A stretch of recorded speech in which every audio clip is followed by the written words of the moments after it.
actually relate I, to. I lived in Here we Sudan. go. We're going right now. Yeah. Right off the cuff. We're not even. This is the show before the show. Oh, snap. I like that. But go on, Mamoun. Go on. Yeah. I said I lived in Sudan, and I even though I wasn't like raised there, when I got there, just walking the streets, I felt home, like straight home. Like there was no. And then I lived, and even though Sudan is like my home country, so I'd be easy with that. But even I lived in like Saudi Arabia, I lived in the UAE after that, and I genuinely I felt more home than I feel in Canada, where I lived most of my life. Why You know is what I'm that saying? though? Why do you think that? So I can't really put my finger on it. But I may say something really, controversial. Say what you feel, brother. Say That's say what it. we're here for. Say it, bro. White Say people it. make me feel uncomfortable, bro. Let me give him. Straight up, like they just like it doesn't matter how friendly they come across or Power they try to structure, be. And genuinely, some of them are actually like just genuinely good people. I just don't. They just don't know. They don't have it in them to not make me Understand. feel uncomfortable. They don't have it in them. Like, you know what I mean? Because it's not technically that white person's fault. That particular No, yeah, white yeah, person yeah. Not their fault. It is the Yeah. system that Yeah. that they benefit from, knowingly or unknowingly. And I think that's one of those things that they would never understand, and I don't even expect them to understand. Mm-hmm. When you're raised, it's hard. It's hard to as a colored person in any country, almost any North American styled country. Yeah, the Western world. Let's just call it the Western world. The Western world. There's things that come with that. Like there's an automatic oppression that comes with that. That even some of us are so used to. When we say it, some of us are even like, it's not like that. What are you talking about? Yeah. There's no oppression. You don't do. I was just talking about this just the other day. I had a dude that I grew up with in high school. I had made a post. This is years ago on Facebook. About oppression, and his comment was, "Oh, you're so oppressed in Canada and Brampton, like you feel you're so oppressed sarcastically." And I said back to him, "Bro, that's because you think oppression is like slavery level." Yeah, the definition of what oppression is going in a is. store. Yeah, oppression is going into a store and being followed just because of what you look like. Yeah, that's oppression. Yeah, yeah. And it may 100%. Not be like something physical, something like you can brush off. But if it's happening everywhere, all the time, anywhere, you know what I mean? It becomes so heavy. It becomes so heavy, like it's such a heavy burden on you that I can't bear it anymore, bro. Like I just cannot bear it anymore. You know what I mean? And I snap. Like I like sometimes I would honestly just be riding with my wife in the car, and then. And she's like, yo, why are you so angry about things? And I think about it, like, I don't really know, B. Like, I don't really know. I don't understand why I shouldn't be, you know what I'm saying? But it's just things everywhere. The constant fear of being stopped by the law authorities, you know what I'm saying? Like I know this is like some people actually mock this, you know what I mean? Like I actually, when I went back home and I told people, I was like, yo, you get stopped in Canada, man. Like it's I have my insurance, I have my paper, everything is legit, but I'm still scared. And I'm like, yo, well, we get stopped here. Like in Sudan, when I get stopped by the police, I joke with him. Not only do I joke with him, I try to get out of it.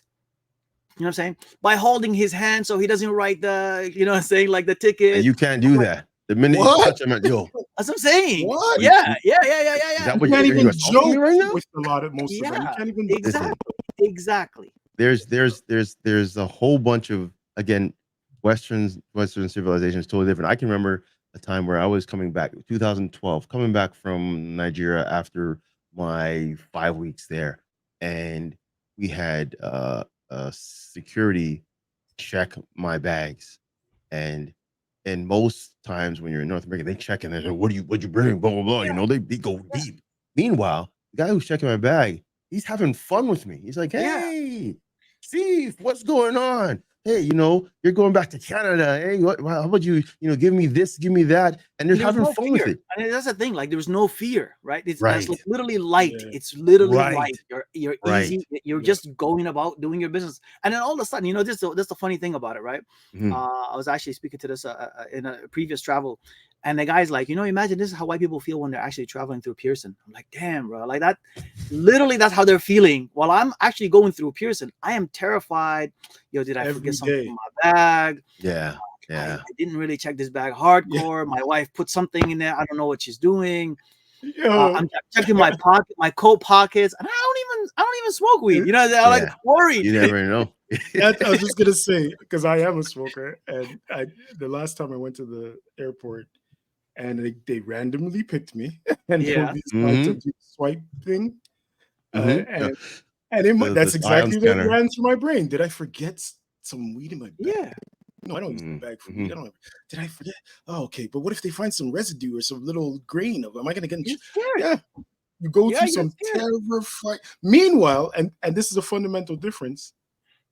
Actually, I'm gonna say I believe that most white people, even if they have that fear, it is not to the level of ours. Yeah, because there's a certain superiority that comes with it. There's a superiority that complex that comes with it. And I'm saying to you, like, I genuinely get like stoked out when I see like a white person yelling at like a police officer or like a border control person. And I think I told you guys this, like I told you this so many times, but back in the days, living in Niagara Falls, we used to cross the border all the time. So pre-September 11, this was like easy mission. They ask you where you going. I'm going to get some milk. You come back, and across the border for us in Niagara Falls was just literally a walk. You can actually walk. And then September 11th came, and then just things got hard. But even then, I remember one time I was in the car driving with and this was the key, right? If you want to cross over easily, you take with you a couple of white girls, right? This was the way to get through. And then we got stopped. And then one of our friends, a white girl, she's like, "Well, why are you stopping us for? Why are you pulling us to the side?" And then I'm scared. I'm like, "These guys could shoot us. Like, can you be quiet so we can just get through this?" And then I became into like the soft guy. Oh, they're just trying to do their job. They're oh, come on, give them a break. You know what I'm saying? I just want to leave. Yeah. I just want to leave. Right? I want to get past it. Ready to fight. I'm like, I don't want to be here. But then you're the odd man out. That's the real thing. Like that's a real thing, bro. Like sad but true. So sad. Yeah, how I feel like I don't belong. And until today, I tell people like, when I talk about Canada, I don't talk about it like it's home. And it hurts my feelings. Like just 2 days ago, I was actually asking my daughter. She's 15 years old. I was like, "Yo, do you feel like this is home?" She's like, "Yeah." I was like, "You haven't seen any better, dude. You know what I'm saying? Like, you haven't seen any better." That's also true. And it's a different point in life. Like when I was that young, it was home. And because of what you're saying, my experiences were limited. My whole really, literally, my whole life is here. Yeah. So what am I at that age? I'm not trying to leave. What are you missing? Like what are you comparing? What am I going to? What am I comparing it to? My every girl I like at that age is here. Every person I even can talk to is here. My friends, my family. I'm not going nowhere. Yeah. So I'll tell you something from the Muslim community, for instance, like the past maybe 3 or 4 months, I have spoken to at least 12 prominent like community leaders who have decided to leave the country. And they didn't go back home. They went to a third country. You know what I'm saying? Mostly people went to, when people went to Turkey, people went to Morocco, some people went to Egypt, some people went to Saudi Arabia, anywhere that you can find a different solution where you can live. And this is like prominent members. I'm not talking about like just like, so those people who actually live their faith, they really want to show it, and they want to be a part of like the solution for the Muslim community, and that just always like made me think like, is there, and it's a dangerous thing to say, but I always say like, is there a time for us when we could say like, will Canada ever be home and accept like other ideologies, you know what I'm saying, or ideological thinking, right? Other than what's in power at the time, you know what I mean? Or does it have to be forced upon everybody else? Sadly, I think it's scary. Again, that's where I get controversial. Because sadly, how do you get controversial? I think that they only understand money and violence. So either you can afford to pay them to go away and pay, and I don't know how much money that, if that amount of money exists, or you have to afford to kill them or make them so scared that they run away. Yeah. That's the only. I don't see the. Listen, man, and I don't actually even put this in. As a lot of people put this in. It is what's a racial like an identity. Like it's a part of them to be this oppressor. I don't even put it that way. I look at it as human. I think if we were in their position, we'd be doing the same thing because you want to keep control if you have it. But mind you, but hold on, because I just want to historically, other people have been in power, and this wasn't their behavior. That's a really yeah. point. You know what I'm saying? Yeah. Like I always because but honestly, because I'm also trying to put myself into place. I'm like, yo, no. Historically, it hasn't been like that. There is just okay. Let me put it this way. Evil. Yeah. If we grew up, because we have now witnessed their version of power, do you think it would be different if the pendulum swung? If they what? Say again? Because we have now experienced and been brought up in their version of power and oppression, do you think if the pendulum swung our way, we would be different? I don't know. Basically, are we contaminated?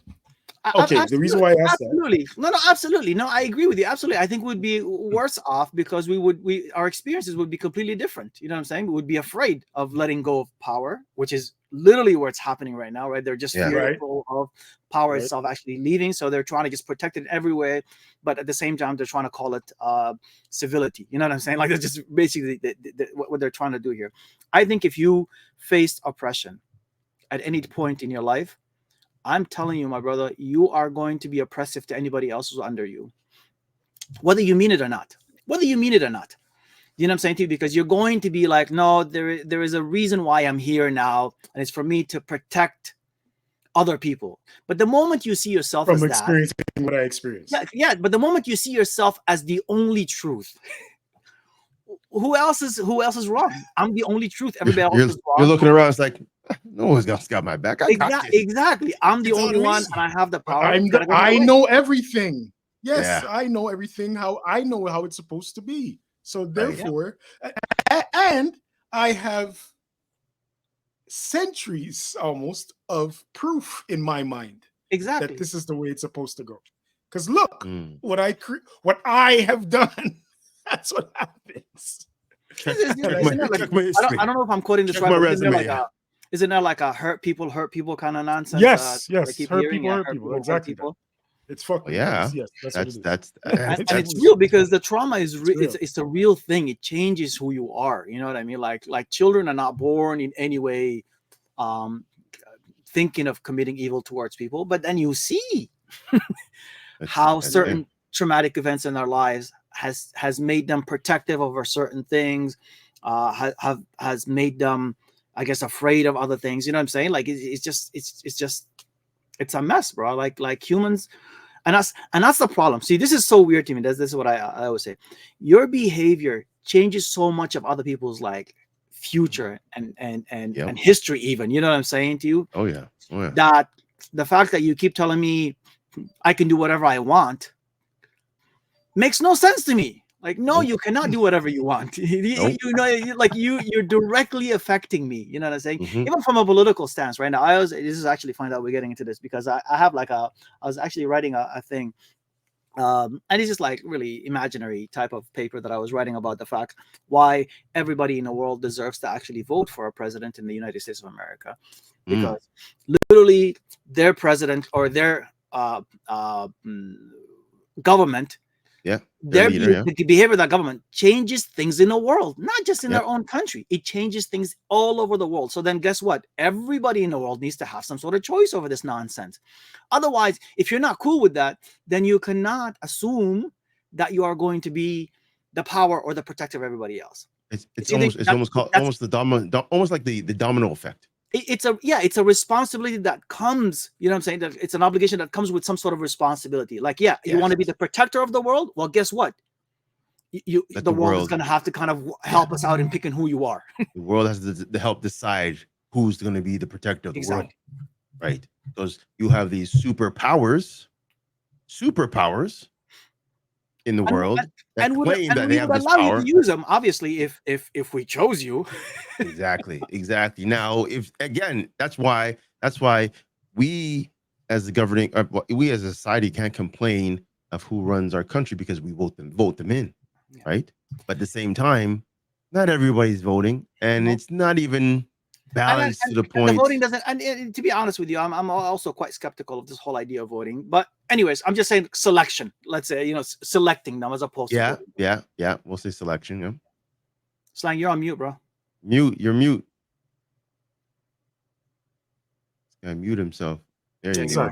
My only pushback to that is you cannot convince a superiority complex to share their wealth.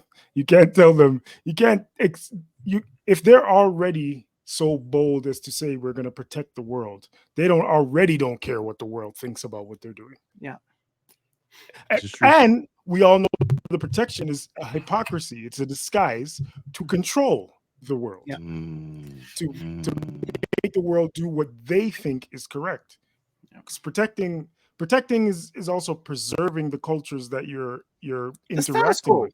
Yeah, that's status quo. And they have no intention of doing that, unless, of course. And here's the thing: they have no problems with the status quo. Like they have no, so in order, it's not like they have no intention of changing it. They actually have no problem. They're more interested in actually keeping the status quo versus like changing it. Because yes, I agree with that. I agree with what you're saying. Yeah, it works for them. Yes. Exactly the way it is. They don't want no change in it at all. Yes, I agree. So who makes the decision? Who is the person who hits that gavel and says, this is right, this is wrong? Who do we answer to as a whole?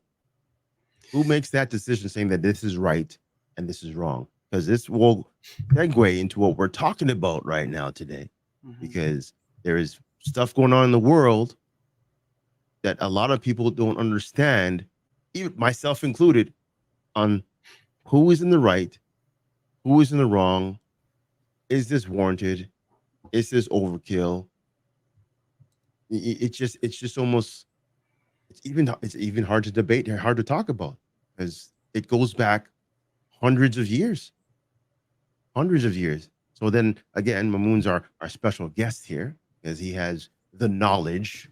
All right, he is the knowledge, and we're here with Darkness and Ginger Hugh here, and we're talking about some deep conversation. And again, before this, it is just guys just talking about stuff that's on our minds, and it's our own platform to kind of talk that. But there's about millions of people thinking the same thing. Yeah, people are not safe where they live.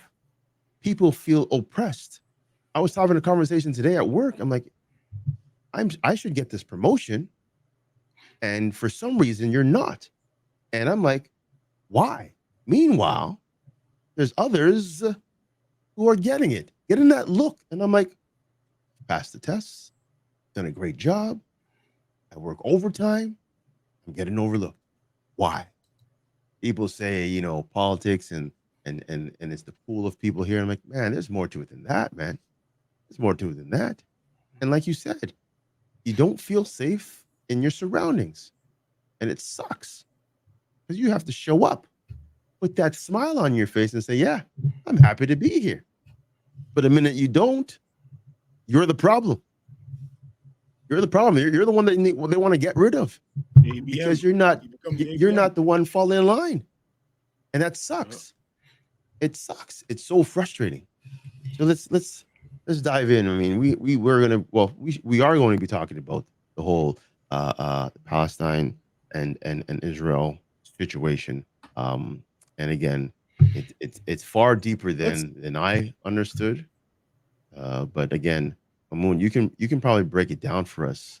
To a point. Let me start there. Can I start with the question first? What do you classify it as? Is it a war? Is it a conflict? Is it a situation? What adjective do you use to describe? So it's certainly an ongoing conflict, right? Since the early 1900s, right? But I always want to tell people the reason why people don't know much about Palestine, or people are really quickly to condemn Palestinians for doing whatever they actually do is the fact that every time the history for Palestinians within the Western world begins at the moment an actual news event happens. So for a lot of people, for instance, this is really strange to me, right? Is a lot of people have actually never really known the issues, the real issues of why Israel and Palestine are actually in a war until this terrorist attack happened. This just in stuff comes in, right? This terrorist attack happened, right? But I'm like, you guys, you have to read back to the history. You got to read back to the fact that how did this actually happen? How is there a country called Israel in the middle of the Middle East with white people, blonde hair and blue-eyed, claiming to be natives of an actual country that we know the people of don't look like that? We just know, like, it's just a basic thing. We know they don't look like that, right? So how is that? How did that even happen, right? And it's a joke to me because like I'm like, this is the basic question that anyone should ask in the first place. And it always goes back. So I'm from Sudan. Sudan was occupied by England for quite some time, the UK, as both of your countries, right? And this actually just literally started out by the fact that England at the time, when it used to consider yourself the administrator of Palestine land today, right? After it conquered it from the Ottoman Empire, just the same as they did it with my country, right? They just decided to give it away to an organization that was basically working on this project of getting all the Jews of the world into their historical land, into a historical land. And actually, believe it or not, the first option wasn't Palestine at all, because Palestine was actually really important. But the first option was, I believe, and you can correct me on this, I believe it was Uganda, right? Or a different country in South America. Like there was another different option for them in South. You want to go here or you want to go here? And then they said, well, we can just put you in Palestine, which is basically the historical birthplace of the Judaism as an actual religion itself, and the birthplace of Christianity, right? Now, Muslims have a big claim to it as well, right? Because it is considered a holy land as well to the Muslims. It was the first direction towards all Muslims actually prayed towards before it was switched during the times of the Prophet Muhammad, for instance, to Mecca, right? There's like all these claims to it. But for hundreds, I won't even call thousands of years, right? These three groups actually lived in that area called Palestine. You can actually go, and I always tell people, I was like, Google Palestine coins. You'll find that that was a country. It was an actual country with a government. They had an airport. They minted coins. They had passports, all kinds of things, until England, right? The Brits really decided to say, no, let's go ahead and give it to Israel. And make it Israel. Let's give it to these European Jews. They were European Jews, literally, right? Ashkenazi Jews that actually started this whole Zionism movement, and they decided to go ahead and give it to them. And this is kind of, I guess, really what the perfect place for you to actually start to analyze where the problems happen, right? When they did this, obviously the natives and the Palestinians didn't like this idea. This was a terrible idea. It didn't make any sense to them. But they didn't start by actually creating a state. They actually started by actually just moving the Jews that actually wanted to move to Palestine to live there, right? The Jews that were there got into these clashes with the Palestinians that were living there, obviously, because they were just it's just you're just now fighting over land, right? And before you were living together well, now you're actually fighting over dominance of who's actually going to dominate, who's actually going to run the country itself. And the Jews won. They just basically were able to take over because they get the support of the Western world. They got the support of the UK. They got the support of the US. Yeah. So they just basically were able to beat the Palestinians out of their lands through militias. They had these two militias that just basically were just running around, like, creating just savagely phrases. So this is what they call the first Nakba, right? Like, which is the catastrophe. You'll hear this a lot being mentioned, right? Of 1948, which is the year that all these places decided to actually create the state of Israel, and they split up the whole country into 55% to Israel and 45% to the Palestinians, right? Who at that time included Christian Palestinians and Muslim Palestinians, and also Jews from all over the world who actually just came to this holy land to stay there, because it was a holy land, and until today it is, right? Everybody's allowed to come.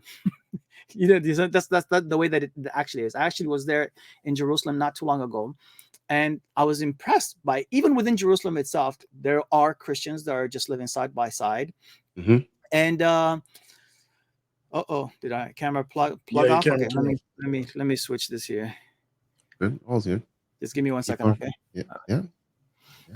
Technical difficulties sometimes happen. Yeah. It got unplugged. He got in the heat of it. He got all passionate and the hand just swiped it. Oh, whoops! Took him out. He's about to talk. Yeah, he's going deep. You know he's gone. You know what happened? He's going too deep. Yeah. The powers that be press the button on him. I was gonna say, yo, somebody hearing me, guy? You know how you think it's a joke? I'm genuinely like, I believe that they can do it. Oh, 100%. No, I do too. Oh, man, if your iPhone could stop working when a new iPhone comes out, what does that do? If they're concerned with that stupidness, what do you think they're gonna do with this? My social media has been shadow banned because I've been putting a lot of these postings on there. Oh yeah, and so I'm noticing like the stuff that I used to have showing up there, all of a sudden don't show. You know what I mean? Like, and I didn't even know this whole idea of this like shadow banning business. Yeah, they'll hide you in the back, put you in the back until it's almost like put you in the corner. So yo, wait till he actually says something decent that we can use. If he's telling too much, we can't control that. So here, you just stay there. I think that, and it's not to go off topic, it's still on topic until this is camera back. The scary part about even just that idea, like if you actually buy into the idea that there's somebody watching your little podcast where you're having your little discussion and they can knock off your discussion at any moment, you have no control over nothing. Well, you think we have control right now? You know me already. You already know me. Yeah. Well, that's what I'm saying. But that fundamental idea is why most people don't want to believe in conspiracies, quote, or want to believe conspiracies are just conspiracies, because it takes away the idea that you have control from voting system, from as high as a voting system. It's a perception. The perception has to work out as a perception. Yeah. Smoke and mirrors. Yeah. Smoke has to be a perception. and mirrors. And that perception has to work so well, right? Like for people to just kind of like, that's to fool you from that. Well, the school system, they have to train you. As my friend says, you have to go into a program. We watch programs on TV. We have school programs. A program is what? What does a program do to your? It changes the system. It changes your natural way of thinking. They're training you. Everything is training you in line. Yeah, put in line. As Mamoun, just to get back to the topic, as Mamoun just said, the first question that everybody should be asking themselves is, why are these people in the middle of that's? It's not any different than the Aboriginals here, but let's make it even smaller. That's like a group of people, a group of Chinese, which has started basically happening. A group of Chinese people claiming land in the middle of Jamaica, and nobody says nothing. Everybody just says, "Oh, okay." No, not only that. So it's not only the fact that they. I mean, I don't want. So here's the thing: Chinese people have no claim to Jamaica, right? Like, because I want to make it closer. I don't want to actually, honestly, I don't want to be like in a way, like so anti. Anti. In a way yeah. I was hoping. But the truth is that the Jewish people, as a people, have a claim to that land. It is a holy land. I'm not from Palestine, for instance, but I'll tell you, it's a holy land in my religion. If I get a chance to live there, guess what? I'll go and live there. There's no problems with this. You know what I'm saying to you? Right. However, I will never go in there and claim that it is my land and that no one else has the right to live there. Oh, that's what I meant by claim. This is the actual problem that's actually happening here. You see what I'm saying to you? That they're saying there is nobody else who has the claim to this. We have the claim for it. It was given to us by God. And therefore, because it was given to us by God, We don't want anyone else to live here. And the question that Right. always comes after this here is like, well, what's going to happen to those who are already living here? And there is no answer. They don't have an answer for it. Like, if you can't have a solution for other people, you can't expect us to just stand up for you and cause problems for other people. It makes no sense, especially, and I'll say this honestly, with all due respect, when 90%, 95, 90% of your people have dual citizenships in other Western countries anyways. Why Like, if we were to ask right now, who's more able to leave their land right now and live a more comfortable life? Israelites, yeah. It would be the occupying forces for sure. There's no way around it. Like, Palestinians actually, nobody Surrounded. wants to. I always say this to people. I said, nobody chooses to live in misery, bro. You know what I'm saying to you? Like, nobody has that choice. Absolutely. It is their land. If anybody else gets a chance to do it, but they can't leave. You want to allow them to leave. I mean, the people in Gaza are literally in a blockade, right? You want to allow them to rule on their own. And those who are living amongst you are living in an apartheid state. That's what it is. And again, I'm going to say this again, because honestly, I really want to be conscious of this here. I am not at all conflating the actual religion of Judaism, the Jews, with the ideology of Zionism. Those are completely two different things here. I am totally condemning the whole ideology of Zionism, which is the whole idea of the fact that Palestine belongs to Jews, and it belongs to Jews only, and everybody else should leave the hell with where you go.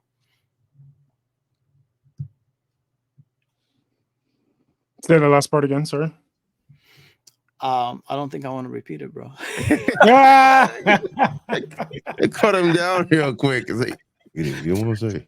I'm just saying. The basics is you're against the idea of Zionism. One has to differentiate, to look honestly to look at this. One has to differentiate between the ideology of Zionism and Judaism as a religion, because I have Jewish friends who are completely anti this whole idea of Israel, very anti, right?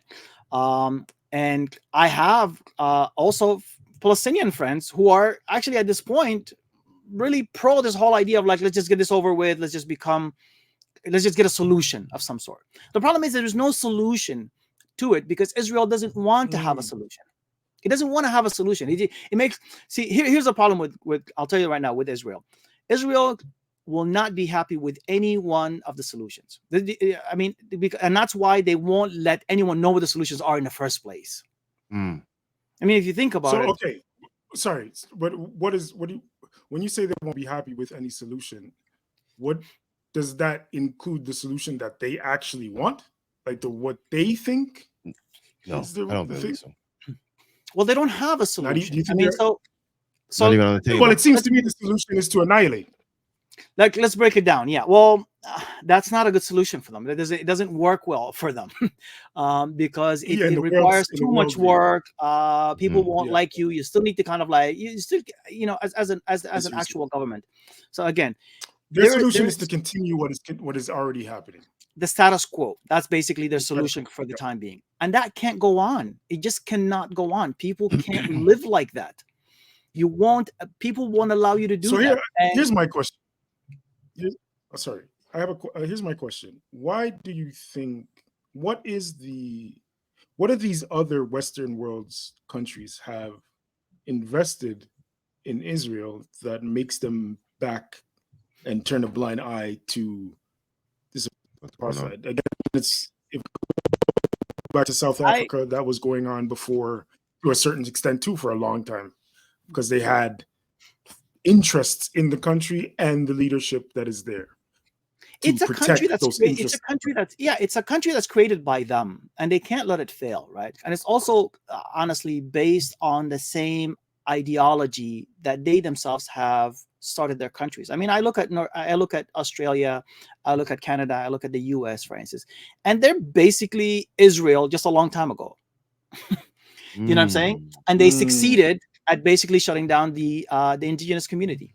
They just did it so well, and they're like, and these three countries are saying, well, why can't you do it? Like, what's happening here with you? The problem is that the indigenous people at that time didn't see this concept of evil yet. You see what I'm saying? They didn't actually know about it. I mean, one of the jokes that I always hear from Dave Chappelle, and this was like one of my favorite things, which is the whole idea, like when the white man came to Manhattan and they wanted to actually purchase it from the indigenous community, right? They bought it for like something ridiculous, like $10 or $20, right? And they like and the natives and the indigenous community actually thought it was a joke. Like they didn't think this was a real thing, because to them, they didn't have this concept of selling land. The land it's not you don't sell land. Land is like air. Everybody owns it. So when an idiot comes to you, be like, yo, man, I'll give you $20 for this air around you. What are you gonna say to him? Yeah, go ahead, Drake. Here's your $10 and take it. Like that's not even a thing for us, right? Yeah. But that's the thing. They didn't have that whole idea of it. The Palestinians have dealt with this. The Palestinians have dealt with this when they were under the actual British occupation. You see what I'm saying? They know what occupation is. Yeah, they know what occupation is. Yeah. And also, they're just a different type of people. They're just a different type of people that just will not go back, and like they just won't bow in silence. You see what I'm saying? Because you can't do it. I have a friend of mine who always says, the idea of the Americas is basically right now is to allow for Israel to do what it is that it's actually doing as a state. And in 100 or 200 years later, they come up with a land acknowledgement, right? Like this is their solution basically, right? We just allow this to go on, and then in 200 years we say we are now on the sacred lands of the Palestinians and so on, who were murdered or who were killed, or who we're just doing the whole thing we're doing here. And exactly what we're actually doing here right now is basically that's the solution for a lot of these countries, as the way I actually see it, right? Wow. Because when Israel was moving towards a direction of actual peace, right? An Israeli person killed the prime minister at that time. The only guy that was actually working towards some sort of solution, right? Like you think of every one of their prime ministers who was actually inching towards some sort of a solution. So there's, I don't even know if we can talk about, even mention this, but there's, the solutions are actually just three. There's not like a no. That was going to be one of the questions. How can this be resolved? So there's three solutions, man. There is just literally no other fourth one for those from the perspective of the international world, not from my perspective. Okay, so one of them is a two-state solution where each state basically has their own government, has their own border, has just two different countries that are sitting next to each other. Yeah, that's one. The second one is which makes simple. Sense. It makes simple. Yeah, very good. I'll tell you why that didn't work out really, really quickly when you ask. Remind me.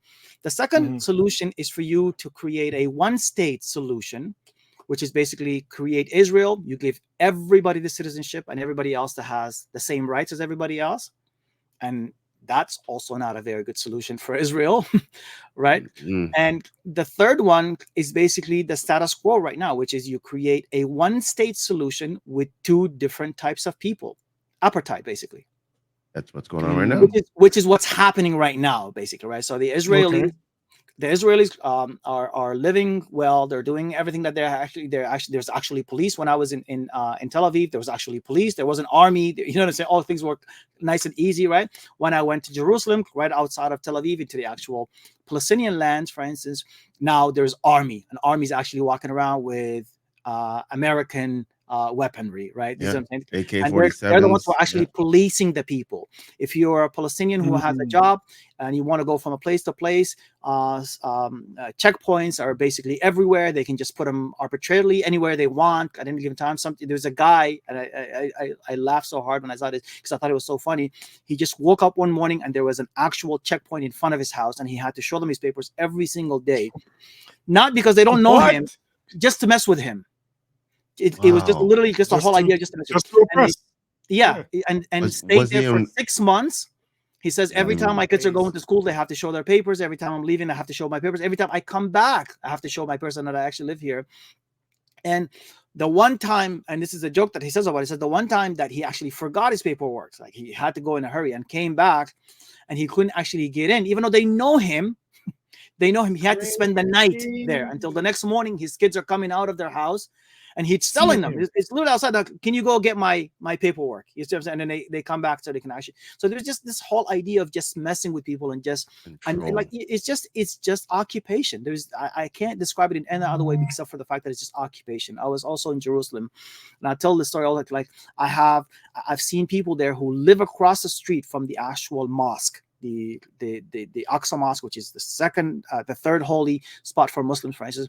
And as they're coming into the actual compound itself, they get checked by Israeli police, military, actually, not even police. They're actually military. There's a difference between the way the police dresses and the way the military dresses. But military is very really big in size. They're, really, really like heavenly, like just weaponized, you know what I'm saying? These are the guys who just check on them and mess with them. And one of the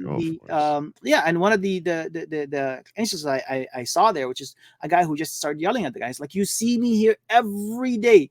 I am, and he's a 16-year-old kid. It's like, I am 16. I've been here every day. Why are you messing with me every day? And the guy just kept saying, your paperwork. I just want to see your papers. So it was just a continuous, just annoying people. You know what I'm saying? Yeah, just generally just annoying people. It's more than an annoyance. Again, it's like it's oppression.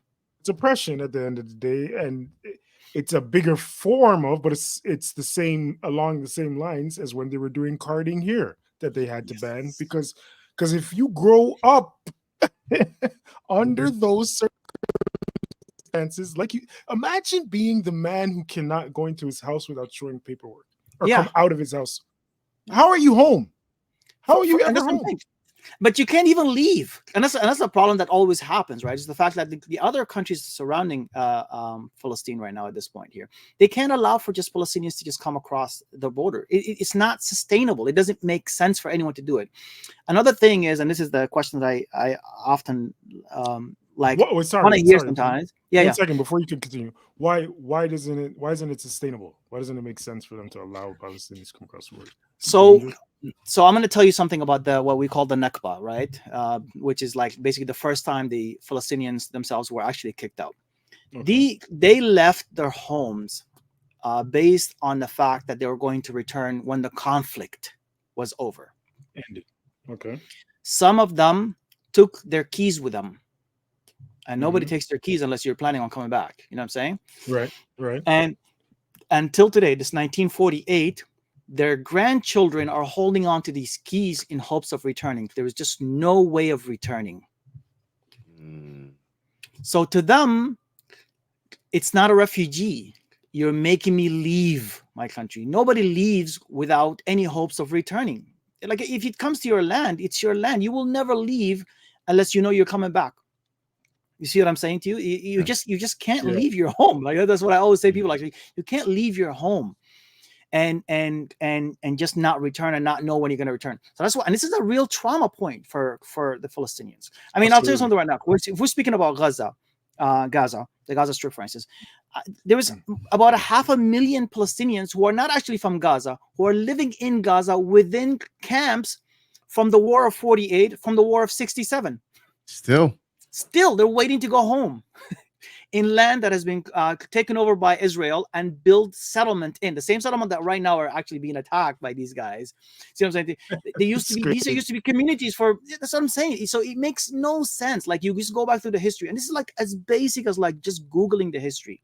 Like, nobody's even hiding these facts.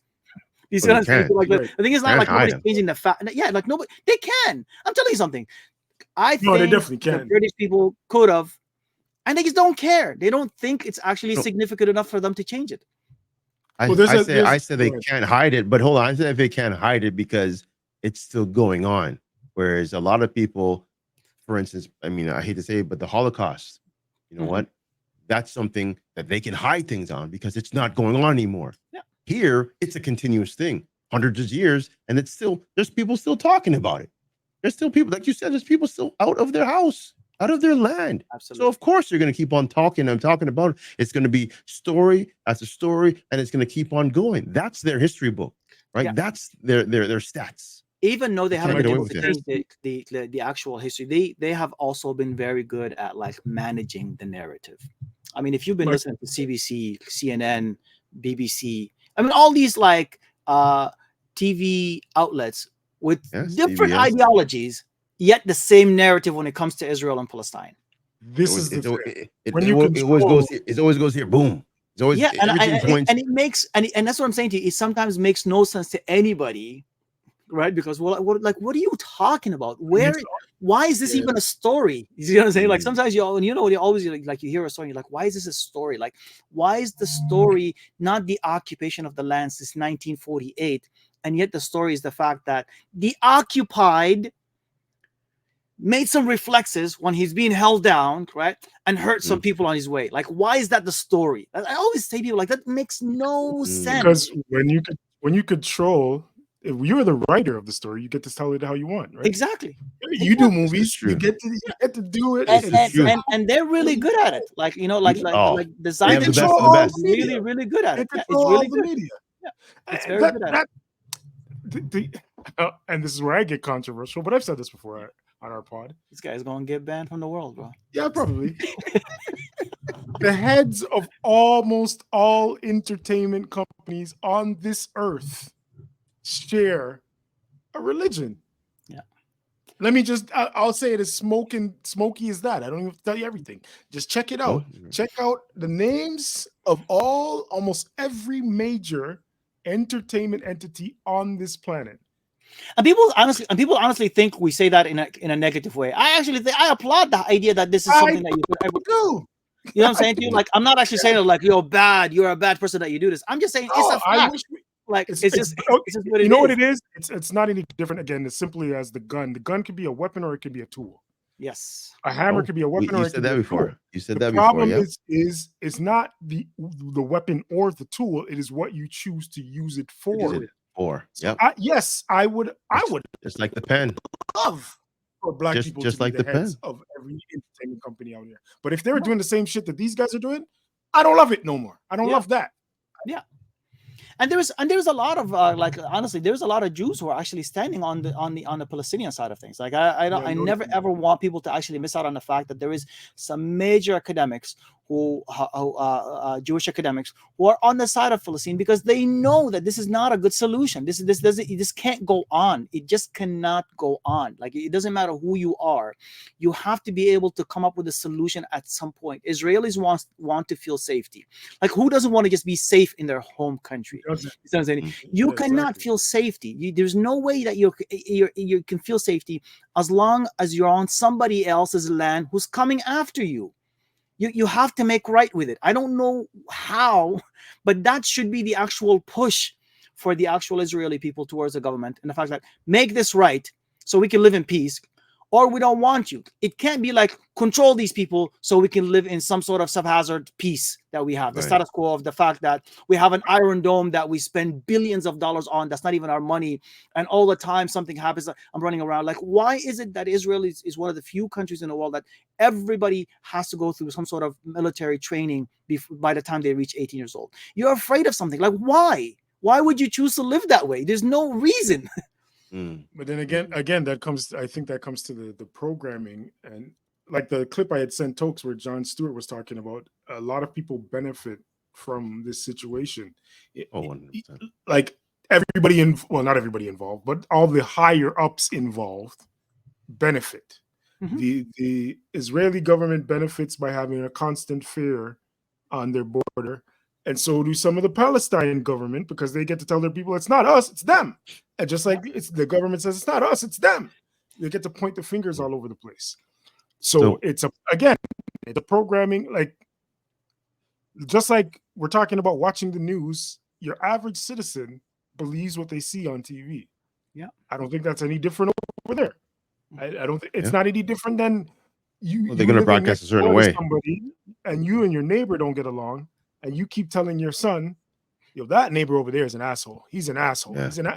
By the time your son is 18, that's what he that neighbor's more than an asshole. Yeah. He's damn near a murderer, and he never killed anybody. Yeah. And that's the language we see on both sides of this war right now, right? Which is a real problem for me as a person who actually studies like how wars started out, how ethnic cleansing have started out. These are like textbook name calling to wipe out a population of people. When you have the Israeli, for instance, Ministry of Defense, for instance, he says there are a bunch of animals and we're going to wipe up these dogs and like all these I kinds of read words that. that you're actually Sounds using. familiar. I'm like, bro, That what are you sounds so saying? familiar. I heard, I read the book. Stop I it, read slang. the book. Stop Like it, I know slang. what's happening. Not only did I read the book, I use the same techniques right now in my house with my kids around, messing around with them, so I can turn them against each other. I know what's going on. You see what I'm saying? You damn These dictator. these tactics work. So it's been perfectly. proven. Conquer. Yes, man. Yep. If you dehumanize the opposition, then it's easy to get Bloods and Crips, Get in their head. Republicans and Democrats. And I'll tell you why this is on every and I'll tell you why this is so dangerous. Like for me on a personal level, right? So every time something happens in the Middle East, I'm always looking over my shoulder. Always, all the time. I can get away with a lot more than my wife who wears the hijab, for instance, can get away with. You see what I'm saying to you? Like that's a thing for me. Yeah. So now added depression. I didn't even think about right. that. It sucks. Like I genuinely like there was a kid in the US, right? Just a couple of days ago, Palestinian background with his mother, who has lived in that house for some time, where the actual landlord used to play with him. Yeah, the 7-year-old landlord was triggered by the war and the language that was being used by the politicians in these countries, that he came to the house that he owns, that he rents out to this little boy and his mom, and stabbed the boy more than 25 times, killing him. A little boy? A little 7. boy? Do you guys don't know about the story? 7, like 7 years old. No, bro, I don't watch the news for this exact reason, because and it was the next day after. It was the next day after this old man Biden guy, right? He said he saw pictures of Israeli babies beheaded. It was a day after that, and before he was able to retract that, and he said, and then the White House retracted. They said, "Oh, we didn't. He didn't see it." And then the even like the newspapers in Israel, they said, "Oh, that didn't even happen. We can't verify that."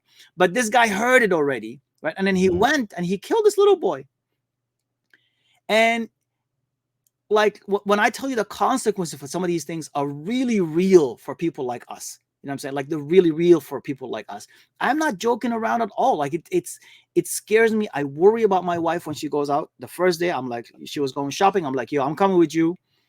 And I'm not gonna lie to you, bro. Everybody who looked at me, I gave him back a screw face. Like everybody. Like I was just ready. And like you're on guard. You're on guard. You're protecting even the your lady own who checks the actual. I got into a fight with the lady who checks the Costco thing. card. Absolutely. I'm like, yo, where's your card? I'm like, I like, who comes here without a card? Yeah. And she just got shut. You're on edge. You're like, okay, bro, like just go on. You know, like who shows up at Costco without a card? Why you have to check our cards every single time? Now I'm paranoid because I think everybody's messing with me. You know what I'm saying? Like that's one of the things that I always say, like racism. And that's you know what people go ahead. One of the things I always say, racism, what the media has done to you. Yeah, that's not even you're not even in that. You're not even in the story. The story has affected you. And it's not even, it's a third party affection. Like it is. And that lady wasn't even white for me to actually make some sort of. And that's the thing. And now the domino effect I was saying, it's going to affect her. So now she's going to have this type of this is how it starts. All these Sudanese, all these whatever. I'm going to keep an eye on them. And then all of a sudden they're going to start affecting. And then they're going to be hitting out the white people. And then it's going to bounce off here. And then you have the whole place going crazy. Cycle. It's a mess. It is a mess. What do you think? That's exactly what's happening. I go as far as to say, and this goes back to Black Lives Matter. It goes into COVID. It goes into all of these things. There's a lot of these things that they're showing us on TV and even social media are not real. Like they're not actually, like you might see whatever, anti-Palestine confronts anti-Israel, and they're fighting, and meanwhile it's a video from 2 girls 3 years ago, 4 years, and they're fighting over their boyfriend asking the other girl to the prom. Historic footage. That's what it is. September 11th. They'll just put the label on there. Oh, this just happened yesterday. Meanwhile, Yeah. and I've seen it before. September 11th, when the World's Trade Center collapsed, I know what he's CNN gonna say. and BBC. I know what you're gonna say. I know what I'm you're sure gonna you've say seen right this. now. I'm sure you've I seen know it, right? the picture of the They baby. showed video. No, they showed videos of Oh. people celebrating the actual collapse of it in like the Middle East and stuff like that. Right? They actually showed these pictures and videos, and they said these are people are celebrating in this country, Meanwhile, we didn't have the internet back then to be able to check it out. But recently, it was a wedding in Iraq. See? Like people were just celebrating a guy is getting married, bro. You see what I'm saying to you? And then these guys just go ahead and they say, "Oh, this is a celebration that came about." So there's such a manufacturing of realities that don't actually exist to benefit from the separation of the people, to benefit from this whole idea of just pitting people against each other. What I was gonna say is that there is a footage, like there's a photographer or a some type of footage or actors, whatever, that has a man carrying out a child from a wreckage, and they have brought out this same child out of this wreckage in 4 different countries, wearing the same type of gear. So many things. The same man carrying the same child in So 4 different wreckages. I'm like, are you serious? And that's why right now I always tell people, listen, don't get emotional over the actual, like the events themselves. The events are horrible. Right now, what's happening in Palestine is an absolutely terrible thing. Right? Yes. But I don't want to get into this whole fight with people over they killed more of us, or we killed more of them, or we killed more of us. That's I always tell people, like, what is the solution? What is the solution? How are we going to get this? Who's actually in the way of getting an actual appropriate solution? Like I always like, here are the solutions that you have. Who's standing in the way of it?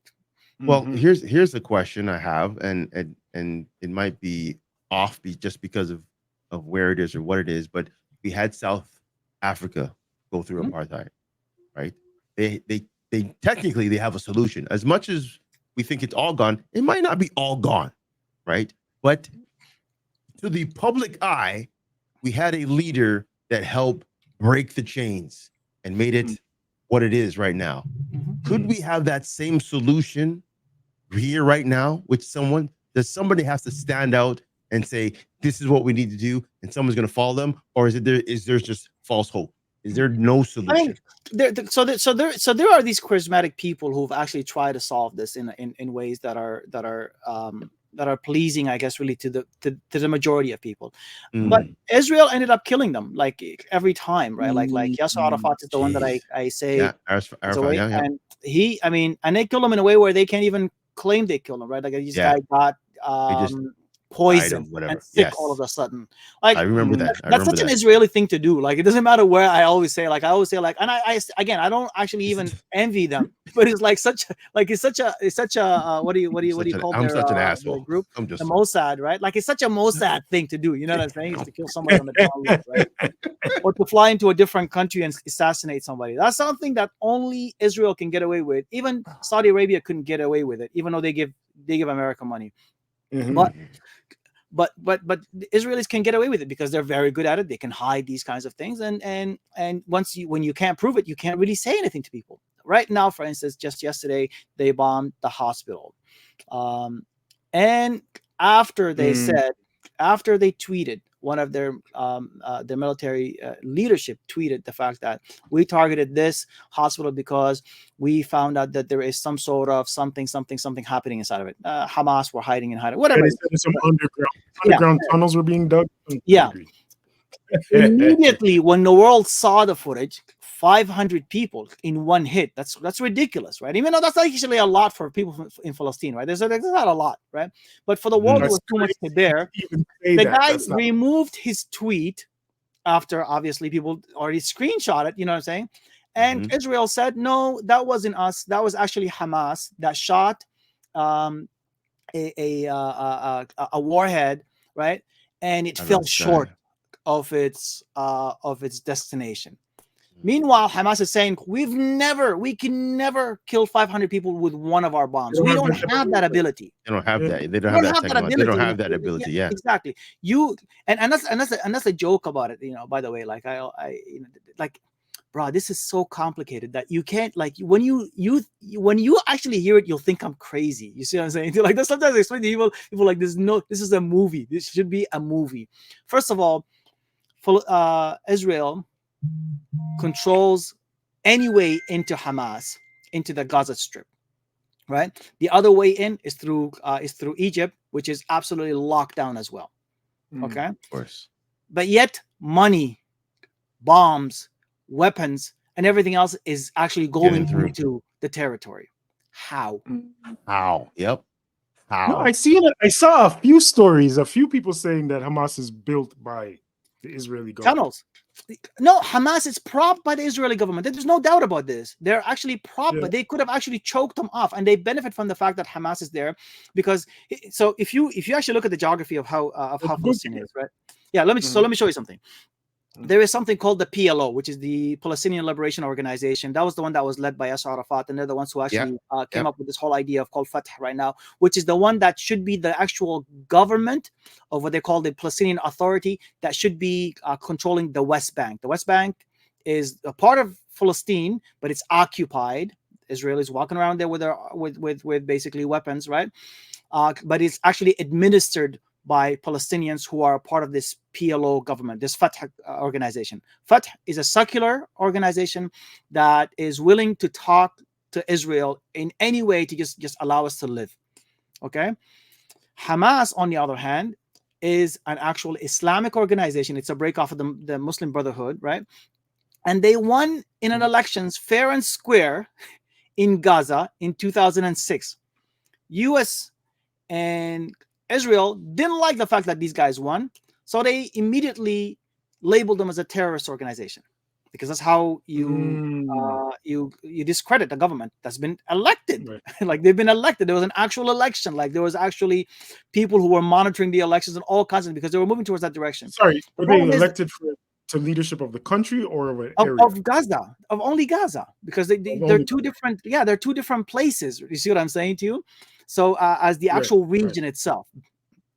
Now, the problem is that these two organizations differ drastically in how they actually see the solution for the country is. And that helps only one person to prop them up and keep them going at the same time. It only helps Israel, because they can always say, we can't solve this problem because they themselves can't agree. There's just no way around it. You see what I'm saying too? So the money that's actually going in. I mean, if Israel can just immediately right now just shut off the water, shut off the electricity, shut off the food and everything else from Gaza, period.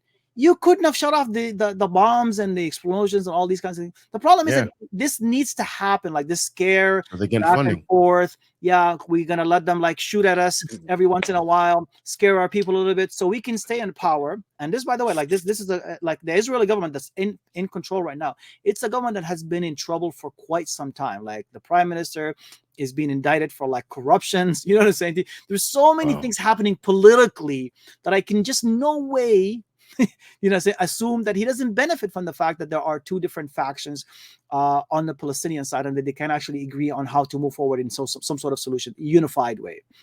That's why he's actually able to fight a war on only one ground. If these guys were united, he can't do it. He wouldn't do it. He'd be too stretched. Do you see what I'm saying to you? And that's legitimately the actual the reason why Hamas is still in this place, because Israel has allowed them to. Israel just never imagined the audacity of this attack.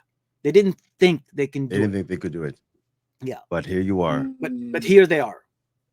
And now you're like, fear mongering. Have you seen the big bad wolf? Have you seen them? Oh my gosh. Meanwhile, you've created this monster.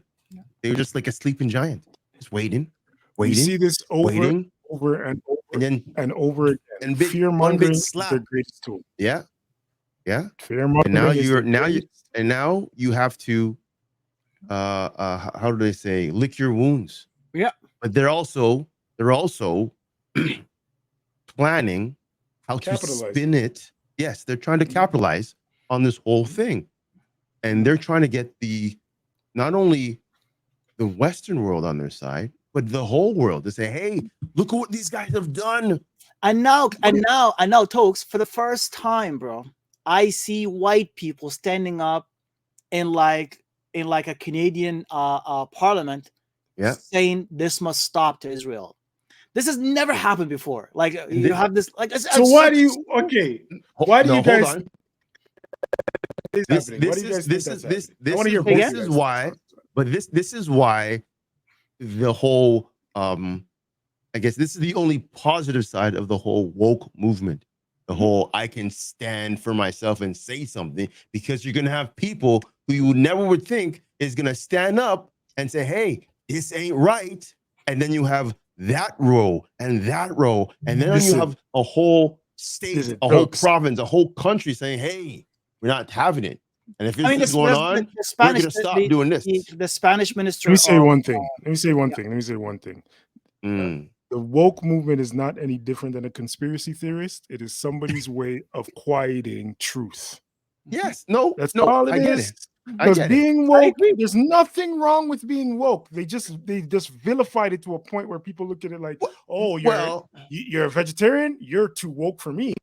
Yeah. Oh, but there's clowning. Okay, but not in reality, they've made it, the woke movement is the right movement to be in. But someone has like you said, vilified the woke movement and made it irrelevant. Yeah, comical. Yes. It made it comical. Because again, we can talk about all the things that are going on right now. But also though, like just in not in defense of it, but just to add more of it, there are members of the woke movement who have made the woke movement into a dummy movement in the first place. Yes. There are certain, factions that I actually think are quite problematic within it in itself, right? And honestly, I think it's in their own system, in their own circle, that are doing this just to get a rise, just to see. They're just testing the waters.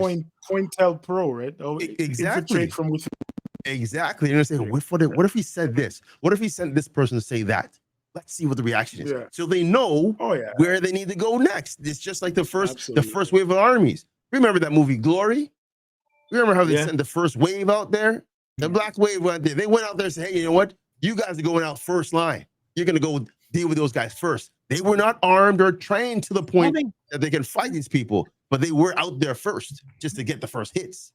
Then the people came in and wiped them out. You know what I'm saying? Yeah. So there's always that first wave of people that's going to freaking take the hits and cause the trouble. That's all it is. That's all it is. No, I hear you. Yeah. It's scary because, again, people who are seeing the now don't know the before, right? And no one wants to take the time to learn the before, because it's hard. It is hard. It's such a hard thing to learn, right? Like the complexities of how things are. And I know I use this word complexity despite the fact that I actually want it to be simple, because it's quite simple in my mind, right? You know what I'm saying to you? There's an occupier and an occupied.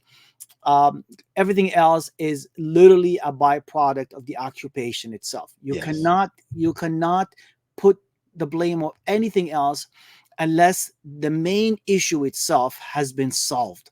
You see what I'm saying? The reason why the Palestinians are doing what they're doing, and again, I don't want to equate Palestinians with Hamas, but the reason why Hamas sees it as fit to do what they're actually doing is because they're occupied. They can't live a dignified life in their own lands, and therefore, to them, it makes no sense for anyone else, especially their occupier. You see what I'm saying to you? To live in peace, and to just have your foot on my neck and complain every time I twitch and move and I want to just do something, and you say, well, stay still.